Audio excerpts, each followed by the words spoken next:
What if I told you that staying healthy, sharp, and strong well into your 90s doesn't require some miracle drug or extreme lifestyle? What if it came down to just 5 simple habits done every single day that cost nothing, take almost no time, and yet have kept me moving, thinking, and living fully for over 30 years? Doctors once told me I should slow down.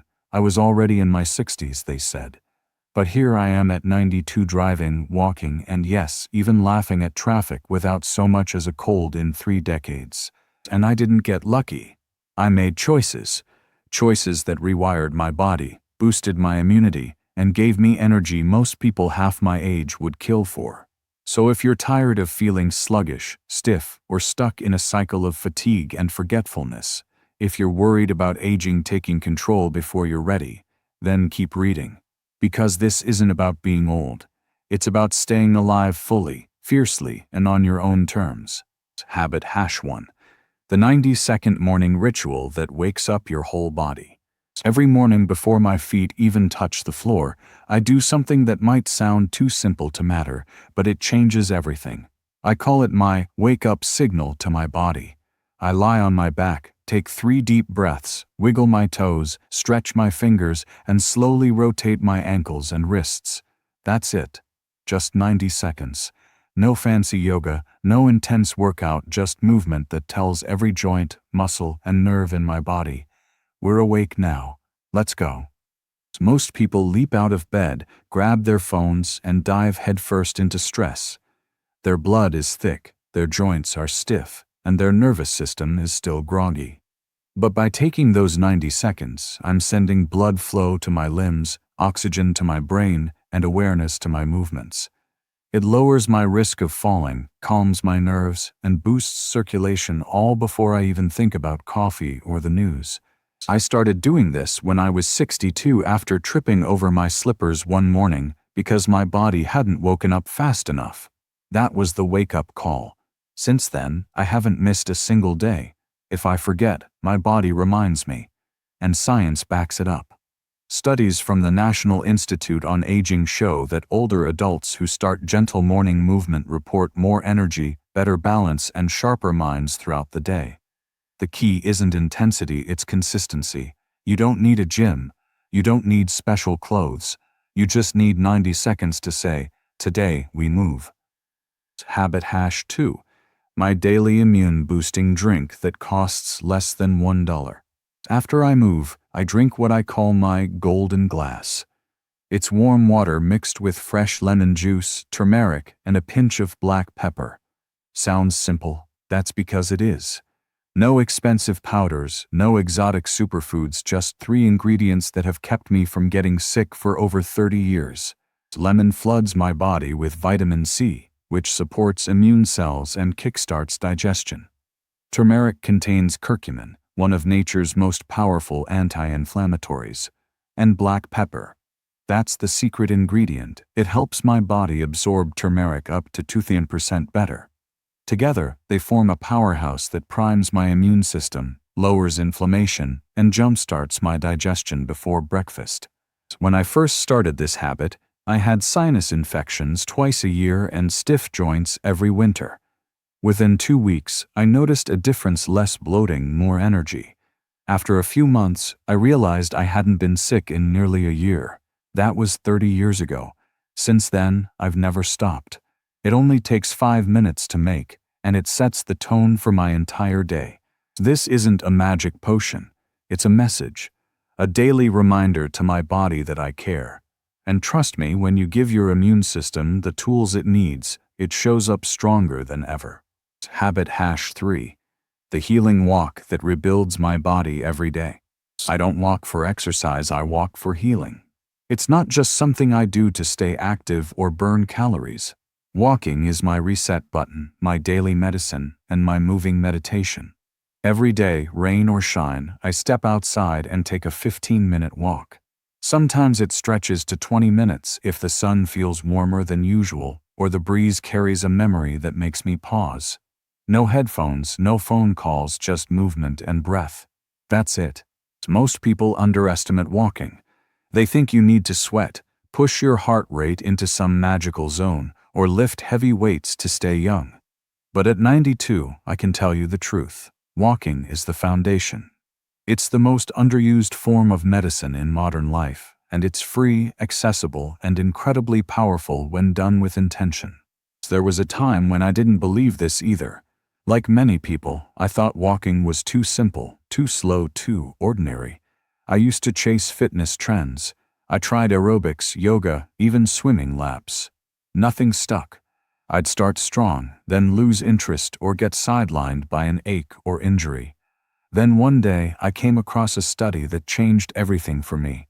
It showed that just walking, not running, not cycling, can reduce inflammation, boost memory, regulate blood sugar, and even lower your risk of death by nearly 40%. That's when I stopped chasing sweat and started embracing rhythm. And what a difference it made. Walking does more than move my legs forward, it moves everything else back into place. My joints loosen up, my lungs expand, and my thoughts clear out. If I skip it, I feel it immediately. Stiffness in my knees, brain fog that won't lift, sluggish digestion, and a heaviness in my chest like my body forgot how to breathe properly. But when I walk, I feel like a machine that's been reset. The gears start turning again. My blood flows better. My mind sharpens. My mood lifts. It's not magic, it's physiology working exactly as it should, given the right stimulus. Let me explain. As we age, our bodies tend to stiffen up. We sit more. We move less. Our posture changes. Muscles weaken. Joints creak. And all of this contributes to a decline in mobility, energy, and independence. But walking counters that. It keeps the synovial fluid in your joints circulating, which lubricates them and prevents stiffness. It strengthens the muscles around your hips, knees, and ankles without overloading them. It improves balance, coordination, and bone density. All of this adds up to a body that still works well even decades past retirement age. And it's not just physical. Mentally, walking is like a cleanse for the mind. When I walk, I'm forced to slow down. I notice things: the color of the sky, the way leaves rustle in the wind, the sound of birds singing or dogs barking nearby. These small details reconnect me to the world in a way that sitting indoors never could. It reminds me that I'm part of something bigger, that I'm alive and present. There's science behind it too. Research from the British Journal of Sports Medicine found that even 20 minutes of walking reduces inflammation markers in older adults. Another study from Stanford showed that walking boosts creativity and mental clarity more than any seated activity. That's why so many great thinkers throughout history like Aristotle, Beethoven, and Steve Jobs were known to walk while they worked. Movement fuels the mind. When I walk, I focus on my breathing. I inhale for 4 seconds, hold it briefly, then exhale for 6. This kind of rhythmic breathing activates the parasympathetic nervous system, which helps calm the body and reduce stress. Over time, it becomes second nature. I don't have to think about it, it just happens like breathing itself. And I swing my arms naturally. Most people forget that walking is a full-body activity. Your arms are meant to move with your legs, creating a counterbalance that supports posture and gait. When I swing my arms freely, I engage my core, open up my chest, and improve circulation. It also helps me maintain a steady pace and rhythm. Sometimes I smile even if I don't feel like it. Because smiling while walking activates the vagus nerve, which regulates heart rate, inflammation, and digestion. It's not about being happy, it's about making yourself happy. The body doesn't know the difference between a real smile and a fake one. Either way, it triggers the release of endorphins and serotonin, two hormones that elevate mood and reduce pain. So you might be thinking, that sounds nice, but I don't have time. Or maybe, I live in a city with no sidewalks, or the weather's always bad here. Let me tell you something. You don't need perfect weather or fancy gear. Walking gives you energy, you just have to start. Even 5 minutes counts. Just stepping outside and taking a few deep breaths can make a difference. It's not about how long or how far you go, it's about showing up for yourself every single day. I've walked through heat waves, snowstorms, and pouring rain. I've walked after bad news, after arguments, after sleepless nights, and every time I felt better afterward. Not because the problems disappeared, but because I gave myself a moment to breathe, to move, and to remind my body that it's still capable. Motion is life, and every step says, I still can. This habit has been my anchor for decades. It's the reason I can still climb stairs without getting winded. The reason I can carry groceries, play with my grandchildren, and wake up each morning without feeling like I've aged overnight. It's also helped me avoid chronic disease. As we age, conditions like diabetes, arthritis, and heart disease become more common. But walking combats all three. It improves insulin sensitivity, reducing the risk of type 2 diabetes. It eases joint pain and inflammation, and it strengthens the heart muscle, lowering blood pressure and improving circulation. In fact, a meta-analysis published in the Journal of the American College of Cardiology found that regular walking reduced the risk of cardiovascular disease by up to 30% in adults over 60. That's more than most medications can claim. And yet, most people still don't walk enough. Why? Because we've convinced ourselves that only intense exercise counts. That unless we're sweating, pushing limits, and tracking steps, we're not doing anything worthwhile. But that mindset misses the point entirely. Walking isn't about performance. It's about presence. It's about reconnecting with your body, your breath, and the world around you. It's about giving your organs, muscles, and mind the stimulation they need to function optimally. I've had friends who swore off walking because they couldn't run anymore. They thought walking was beneath them. But now they struggle with weight gain, poor sleep, and constant fatigue. Meanwhile, I keep walking calmly, consistently, and without fanfare. It's because I know something they don't. Longevity isn't built in gyms or on treadmills. It's built on sidewalks, trails, and quiet streets where people move slowly, breathe deeply, and listen to their bodies. So I lace up my shoes, focus on my breathing 4 seconds in, 6 seconds out, swing my arms and smile even if I don't feel like it. Because smiling while walking activates the vagus nerve, which regulates heart rate, inflammation, and digestion. It's not about being happy, it's about making yourself happy. You don't need perfect weather or fancy gear. Walking gives you energy, you just have to start. Because motion is life. And every step says, I still can. Habit #4. The one nutrient I never skip after 60. There's one nutrient I've never skipped, not once in over 30 years. And no, it's not some rare mineral or exotic plant extract. It's protein. When I turned 60, I thought I was eating well.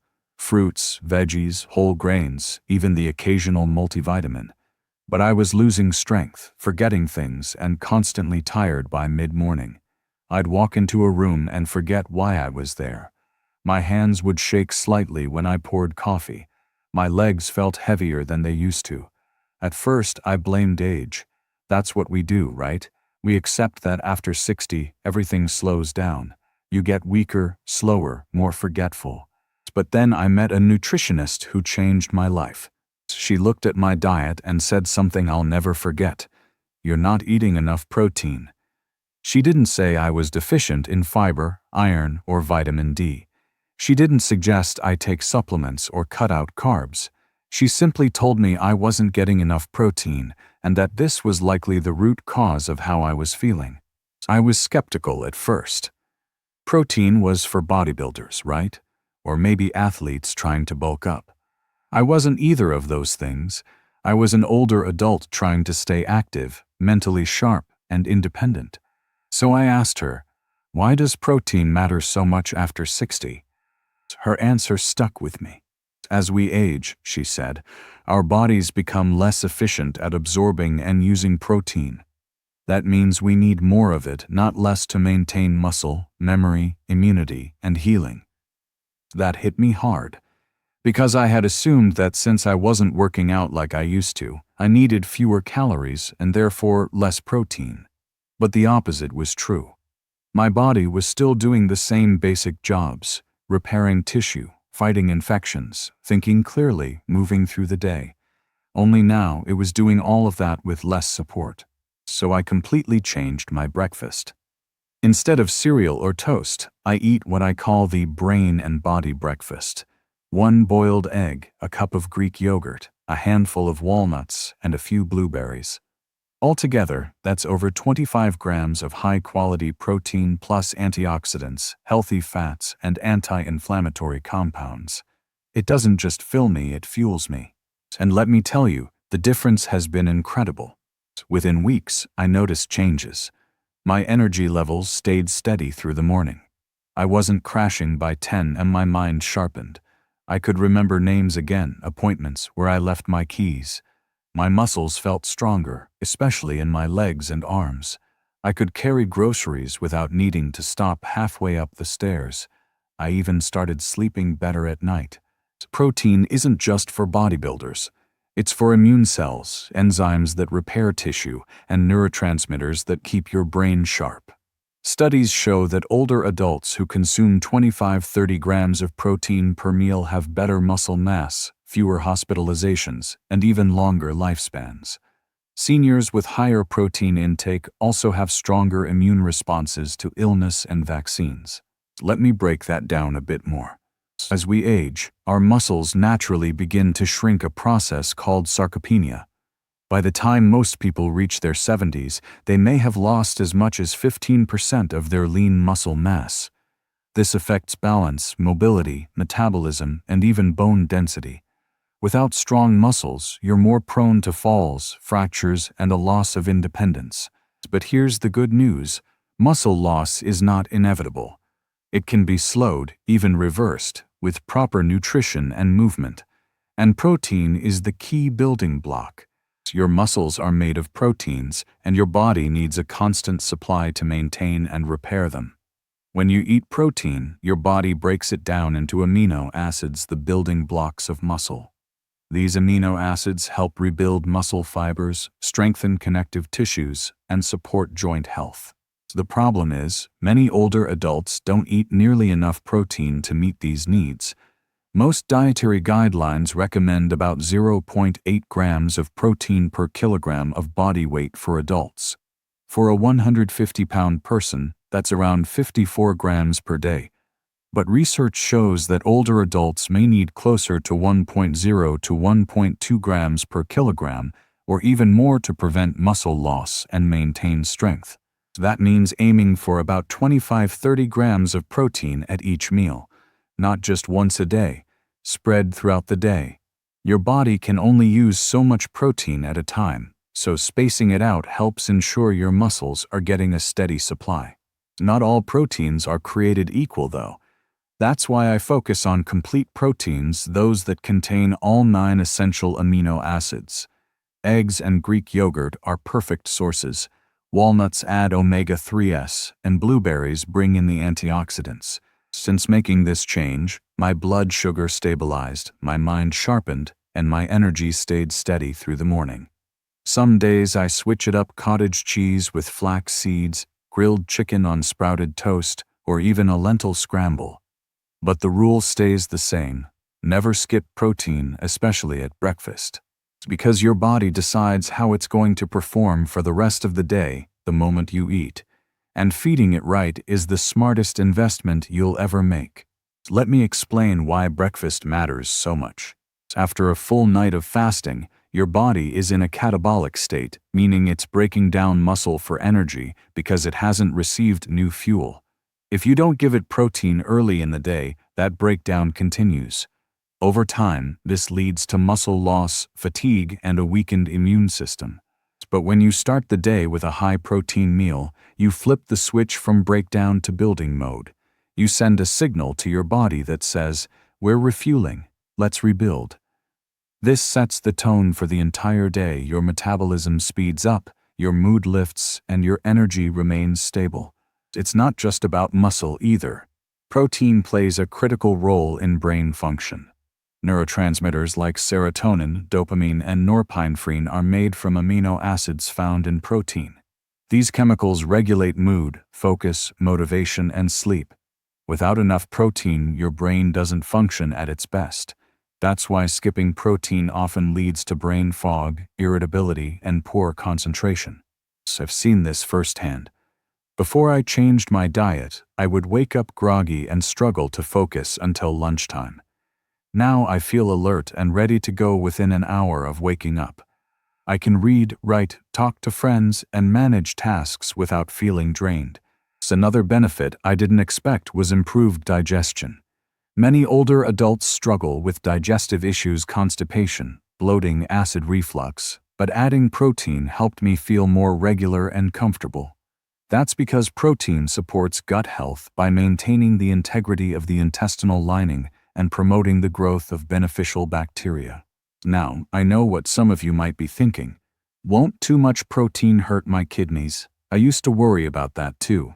But recent studies have shown that in healthy individuals, even older adults, higher protein intake does not damage kidney function. In fact, it may even improve it by reducing inflammation and supporting overall metabolic health. Of course, if you have existing kidney disease or other medical conditions, you should consult your doctor before increasing your protein intake. But for the average senior looking to stay strong and sharp, protein is not the enemy, it's the solution. So how do I make sure I'm getting enough? Breakfast is always the foundation. I stick to simple, whole food sources: eggs, dairy, nuts, legumes, fish, and lean meats. I avoid processed foods and sugary cereals. I don't count every gram, I just aim to include a solid serving of protein with every meal. Lunch might be a salad with grilled chicken, chickpeas, avocado, and olive oil. Dinner could be baked salmon with quinoa and roasted vegetables. Snacks: a handful of almonds, cottage cheese with berries, or a hard-boiled egg. Hydration is important too.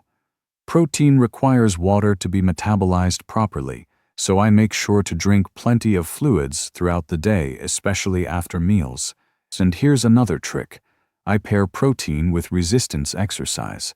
Even light strength training like lifting small weights, doing wall push-ups, or walking with resistance bands helps maximize the benefits of protein. Muscle responds to both nutrition and stimulus, so combining the two gives you the biggest return.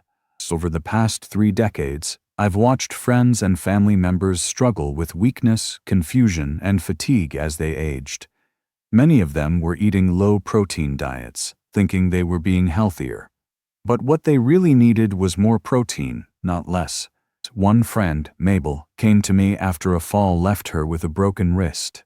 She was in her late 70s and had been living off salads, toast, and soup for years. Her doctor told her she had osteoporosis and sarcopenia. She was scared she'd never regain her strength. I encouraged her to start eating more protein. Just small changes: adding eggs to her breakfast, having Greek yogurt instead of regular, snacking on nuts instead of crackers. Within 6 months, she gained back strength in her arms and legs. She started walking again, cooking for herself, and even gardening. She said she felt like a different person. Stories like hers are common. Protein is not just a nutrient, it's a tool for survival. It keeps your body strong, your mind clear, and your immune system ready to fight off whatever comes your way. So I stick to my routine. Every morning, I prepare my brain and body breakfast. I sit down, enjoy it slowly, and feel grateful for the energy and clarity it brings me. I know that in just a short time, my body will start rebuilding itself from the inside out. It's because protein doesn't just feed me, it fuels me.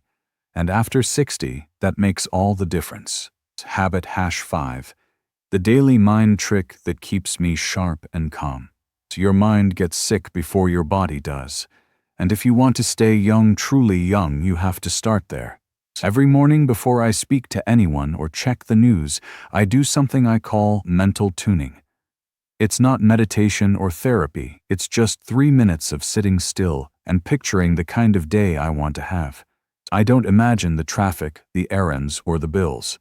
I imagine how I want to feel: calm, strong, useful, peaceful. Then I picture myself moving through the day in that state, confident behind the wheel, clear in conversation, at peace with whatever happens. It may sound small, but it's the most powerful thing I do. Your brain doesn't know the difference between something you vividly imagine and something that actually happens. This isn't a motivational quote, it's neuroscience. Harvard researchers have shown that imagining an activity lights up the same areas of the brain as doing it for real. Over time, this rewires your nervous system. Why does this matter? It's because chronic stress is the #1 immune killer, not germs, not genetic stress. It raises cortisol, damages brain cells, weakens immunity, and strips muscle. And seniors carry stress differently. It shows up as confusion, fatigue, and sudden illness. But when you take just 3 minutes each morning to tune your mind, everything shifts. Blood pressure lowers, immune cells activate, memory sharpens, even digestion improves. A study from the University of Wisconsin-Madison found that just 5 minutes of daily mental rehearsal significantly reduced anxiety, improved focus, and boosted immune response in adults over 65, and the effects lasted weeks. So I sit, I breathe, I picture joy, I picture strength, and over time, those pictures become reality. It's because your thoughts shape your hormones, and your hormones shape your health.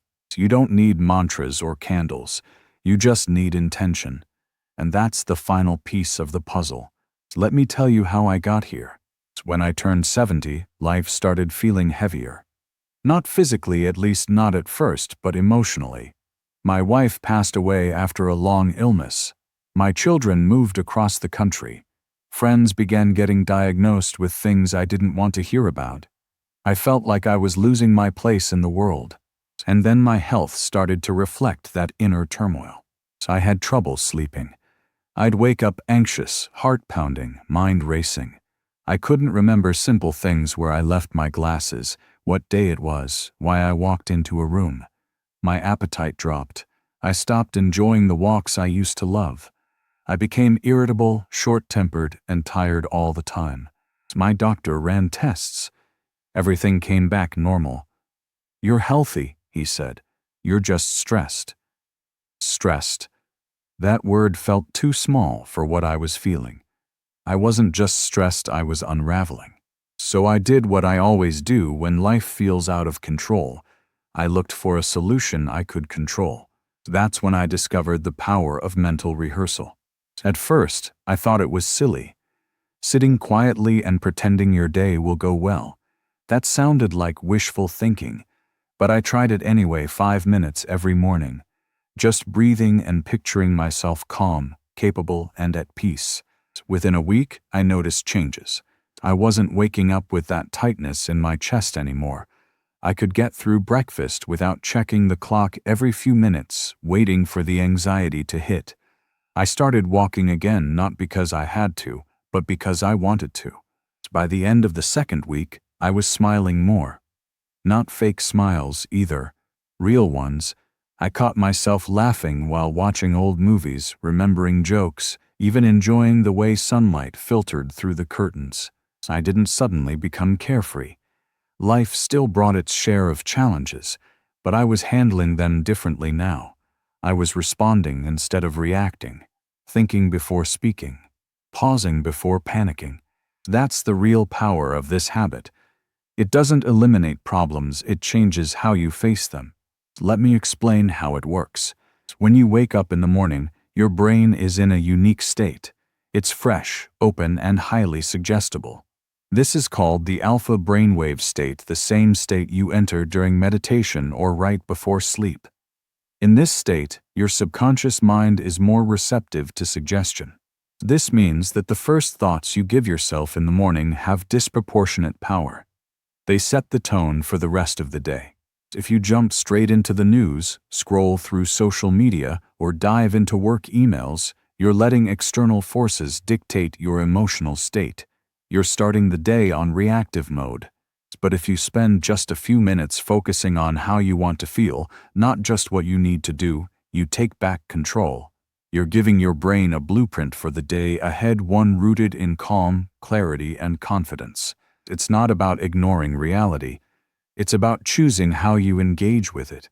I've been doing this now for over 20 years. Every single morning, rain or shine, good mood or bad, I sit down in my favorite chair by the window, close my eyes, and picture the kind of day I want to have. Sometimes it's just a general sense of peace. Other times, I focus on specific moments, a conversation I'm preparing for, a task I need to complete, a challenge I'm facing. I see myself handling it calmly, clearly, and confidently. And here's the thing. It doesn't always match what actually happens. Life is unpredictable. Things go off plan. People disappoint. But when I've already rehearsed a positive outcome in my mind, I'm better prepared to handle whatever comes my way. I react less. I think more. I stay grounded. There's actual science behind this. Neuroscientists have found that mental imagery activates the same neural pathways as physical action. When you visualize yourself doing something, whether it's giving a speech, playing piano, or staying calm under pressure, your brain fires the same neurons as if you were actually doing it. This process strengthens neural connections, builds resilience, and reduces fear-based reactions. Over time, it creates new habits of thought habits that support mental clarity, emotional stability, and even physical healing. One study published in Psychosomatic Medicine showed that cancer patients who practiced guided imagery experienced lower levels of pain, anxiety, and fatigue compared to those who didn't. Another study from Stanford University found that people who visualized themselves exercising gained some of the same cognitive benefits as those who actually worked out.